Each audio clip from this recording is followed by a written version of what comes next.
If you're a property investor, there are two things that keep you up at night: capital growth and cash flow. Growth is great, but cash flow is king, and it's what lets you sleep at night, service your loans, and keep buying more properties. Today, I'm revealing the 10 best cash flow suburbs in Australia right now. These are towns with the highest rental yields, the lowest vacancy rates, and genuine long-term fundamentals. I'm not just chasing a dead bounce high yield number. I'm finding places where yield is backed by real demand, real population, and real economic drivers. Now, I've set a floor on this list. Every town has to have at least 20,000 people. That rules out places like Tom Price at 13% yield or Peggs Creek at 12%, because those tiny mining camps look incredible on a spreadsheet but carry way too much concentration risk. I want towns you can actually build a portfolio around. If you're building a portfolio or buying your first investment property, this is the research that matters. Subscribe for investor-focused content like this every week, and stick around for number one,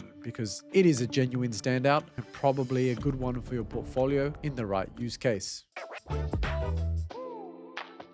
So, quick primer for anyone new to this: gross rental yield is annual rent divided by the property's value, expressed as a percentage. So a $500,000 property renting for $500 a week earns you $26,000 a year, which is a 5.2% gross yield. But gross yield alone doesn't tell the full story. A 10% yield means nothing if your property sits empty for 3 months in the year. So I'm filtering for vacancy rates under 2%, well below the 3% balanced benchmark. And I'm looking for towns with population growth, economic diversification, and infrastructure pipelines that support long-term demand. Here's my methodology. I pull data from CoreLogic, SQM, PropTrack, PRD, Real Estate Institute of WA, Domain, and HTAG, cross-referencing median prices, median rents, and vacancy rates. Current to late 2025 and early 2026, I filtered for populations over 20,000 people, vacancy under 2%, and then ranked by yield for fundamentals. One more thing before we start. This list focuses on houses, not units. Houses are what most investors relate to. They're easier to manage, and historically, they deliver stronger capital growth alongside the yield. So let's get into it. Number 10, Townsville, Queensland. Townsville is the blue chip pick on this list. Over 200,000 people, Australia's 14th largest city. This isn't some speculative outback play. This is a proper metropolitan economy. Median house price around 606,000, median rent $540 a week. That gives you a gross yield of 4.7%. The lowest on this list, but hear me out. The vacancy rate is 0.91% across the Townsville LGA. Properties sell on an average in 13 days, and there's a $30 billion project pipeline flowing through North Queensland right now. Defence upgrades at Laverack Barracks, the Townsville University Hospital, green minerals processing, and hydrogen. The risk? Cyclone and flood exposure. Townsville copped major flooding in 2019, and insurance costs are higher up north. But if you want yield and growth in a diversified economy, Townsville is the starting point. Number 9, Cairns, Queensland. Staying in North Queensland, Cairns. Population around 160,000, Australia's gateway to the Great Barrier Reef, and an $11.5 billion regional economy. Median house price tracking around $700,000, rents around $640 a week. That's roughly a 4.8% gross yield and a vacancy rate of just 0.7%. That's one of the tightest markets in the entire state. What's driving demand? Tourism recovery is the obvious one, but it's deeper than that. HMAS Cairns Navy Base is getting significant defense funding. There's a $50 million CBD university campus going up, a $150 million marine precinct expansion, and population growth at nearly 2% a year, more than double the national average. Properties are selling here in about 19 days. The risk? Cyclone exposure and higher insurance premiums. And the tourism economy means it's vulnerable to international travel disruptions. But the diversification into defense and healthcare is adding structural resilience. This isn't the Cairns of 10 years ago. Now we jump across to the top end. Palmerston is Darwin's satellite city, about 20 kilometers southeast of the Darwin CBD. Population over 40,000 and one of the fastest growing cities in Australia. The median age here is 32, young and working class. Median house price $580,000, rent around $590 a week. Yield sits at about 5.3% with a vacancy rate of 2%. The big driver here is defense. Robertson Barracks is nearby, and there's $270 billion in national defense spending flowing through the NT. Charles Darwin University's Palmerston campus, Palmerston Regional Hospital, and a modern master plan suburb like Zicoli, and you've got a genuine economic ecosystem. Darwin recorded the strongest annual rent growth of any capital city in 2025 at 8.5%. The risk, the NT economy is volatile and being so heavily tied to defense budgets and resource cycles, and the renter to owner ratio in Darwin sits at around 51%, which means less owner occupier support under prices. But for yield focused investors, Palmerston is the territory's most investable option. Number 7, Gladstone, Queensland. Back to Queensland, back to Gladstone. Population 35,000, and boy does this town have a story. Median price $530,000, rent around $535 a week. That's a yield of 5.4% with a vacancy rate of just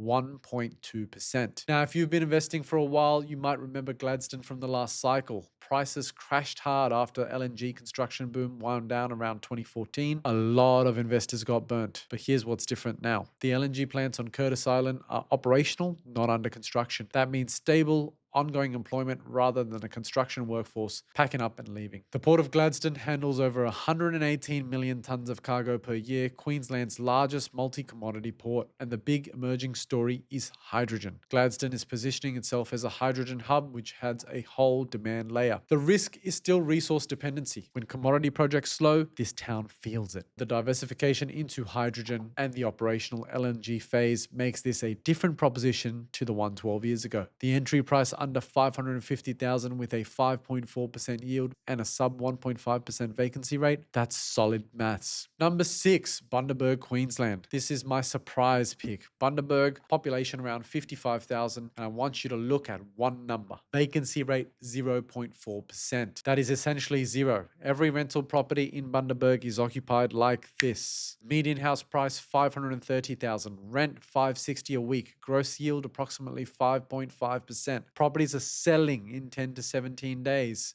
Now, Bundaberg isn't a mining town. It's not a defense town. The economy here is agricultural. Macadamias, sugar, avocados, tourism, and healthcare. It's the gateway to the southern Great Barrier Reef. Monrepo's Turtle Centre is a major draw, and Bargara, which is usually Bundaberg's beach suburb, gives it a coastal lifestyle appeal without the Sunshine Coast pricing. What's driving the vacancy down so low? Lifestyle migration, sea changes, retirees, and remote workers are moving to Bundaberg from Brisbane and the southern states for affordability and quality of life. The risk? There are 12 new subdivisions in planning, over 1,500 lots of land, which could add supply and moderate growth. Some suburbs have a lower socioeconomic profile, and historically, Bundaberg has been a slower growth market. For pure cash flow without resource town risk, the maths here are very strong. This is the one your accountant would love. Before we get to the top 5, if you're finding this useful, hit subscribe. I'm going to update this list quarterly so you always have the latest data. Now let's keep going. Mackay, population over 80,000 people, gateway to the Bowen Basin, which is Australia's largest coal mining region. Median house price around $600,000, rent about $630 a week, and the yield's 5.7%. Vacancy rate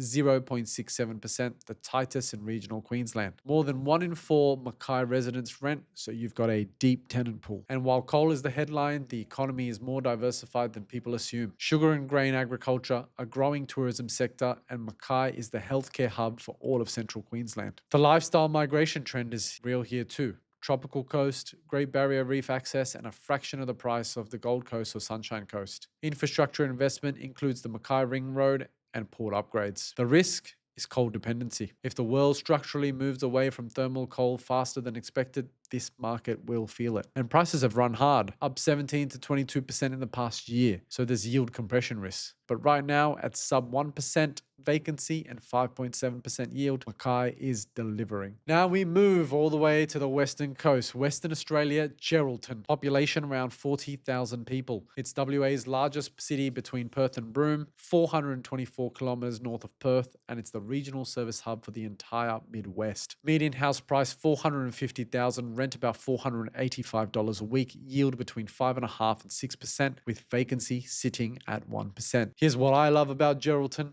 It's not a mining town. The economy is fishing, crayfish, agriculture, mining services, and tourism. That's a lot of genuine diversification. The 10-year annual growth rate is 12.3%, according to ABS data in February. There's a $282 million infrastructure pipeline, and Perth spillover is sending investors and priced out buyers north. The risk: prices have run hard, up nearly 25% in the last 12 months. So some of the easy gains may be behind us. And regional WA markets can be volatile if you look at the 2014 to 2020 correction. But the diversified economy and coastal lifestyle give Geraldton more resilience than the inland mining towns. South Australia now, Whyalla. Population around 21,000. This is the steel city and it's riding a green energy wave. Median house price $400,000. That's one of the most affordable entries on this list. Rent around $380 a week. Gross yield 6.2%. Vacancy around 2%. The anchor employer is GFG Alliance's Whyalla Steelworks. And the big story is the transformation to green steel. South Australia is positioning the Upper Spencer Gulf as a hydrogen hub with massive wind and solar projects in the pipeline. Port Augusta, Whyalla, and Port Pirie, the Iron Triangle, are all benefiting from the clean energy push. And Adelaide's ultra-low vacancy rate of 0.4 to 0.8% is pushing demand out to regional South Australia. The risk is real though. Whyalla is a single industry town and the GFG Alliance has had well-documented financial stability questions. Population has been flat to slightly declining and properties take longer to sell, about 71 days. So it's a very illiquid market. But at 400,000 entry with 6% yields, the cash flow maths is hard to argue. If the hydrogen economy materializes, this town could step change. It's a high conviction, high risk, do your own homework pick. Kalgoorlie Boulder, population 30,000, Australia's gold capital. And the yields here, ladies and gentlemen, are exceptional. Median house price $400,000, median rent $620 a week. That puts gross yield at roughly 7 to 8%. Vacancy at 2% and new supply is virtually non-existent. Building approvals ratio is just 0.24%. Here's why Kalgoorlie stands out from other resource towns. Gold. Gold is not coal. Gold is not iron ore. Gold has structural global demand that transcends the energy transition. The super pit is right here and there are dozens of operating mines within 100 kilometers. The mineral base is also diversifying into nickel, lithium, and rare earths, the minerals the energy transition actually needs. And this isn't a camp. Kalgoorlie has 30,000 people, its own hospital, TAFE campus, airport, school, and a full retail precinct. The ERSAT score, that's the socioeconomic index, sits at 994, which is close to the national median. That is a functioning city that happens to have 8% yields. The risk here is actually resource dependency. The nickel price collapse in 2024 and 2025 hit some local operations. It's remote, 600 kilometers east of Perth, and the rental demographic is transient. So tenant turnover is higher than in a coastal city. But for investors who want genuine high yield in a town with a real economic substance, Kalgoorlie is the standout. Now we come to the final. Number 1, Karratha, Western Australia. The big boy, the big daddy of it all. Median house price, $655,000. Median weekly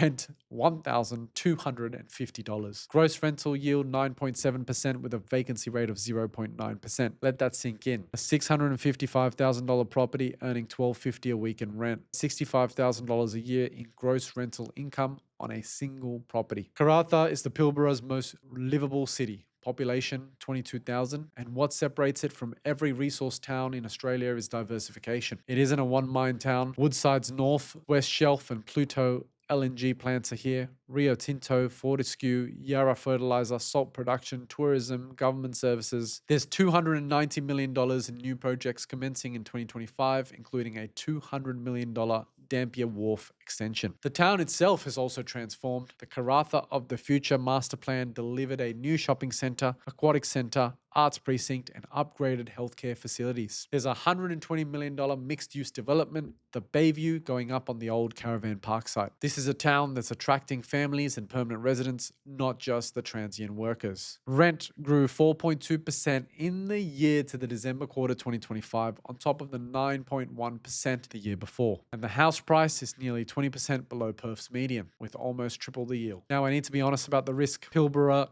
markets crashed between 2014 and 2017. Karratha house prices halved. That history is real and it can definitely repeat itself. Construction costs are 40% higher than Perth, cyclone risk, and it's remote, a 2-hour flight to Perth. But for a risk-adjusted cash flow in a town over 20,000 people, no market in Australia comes even close to Karratha. It's the number one pick. The pattern across all 10 is clear. Tight vacancy rates under 2%, diverse or growing local economies, and property prices that haven't outrun rental incomes. That's the formula for sustainable cash flow. These are the 10 best cash flow suburbs in Australia right now. 3 of the top 4 are in Western Australia. 5 of the 10 are in Queensland. That tells you where we are at in terms of cash flow. High yield alone is not a buy signal. You still need to do your due diligence on each of these areas, check recent sales, talk to local property managers and real estate agents, and understand the tenant demographic. Stress test your numbers and really understand where you're going for. My research has been strong starting points and is not your finish line. I'll update this list quarterly so you always have current data. Subscribe so you don't miss the next edition. And tell me in the comments, do you invest for yield or growth, or are you chasing both? I want to know your strategy. See you in the next video.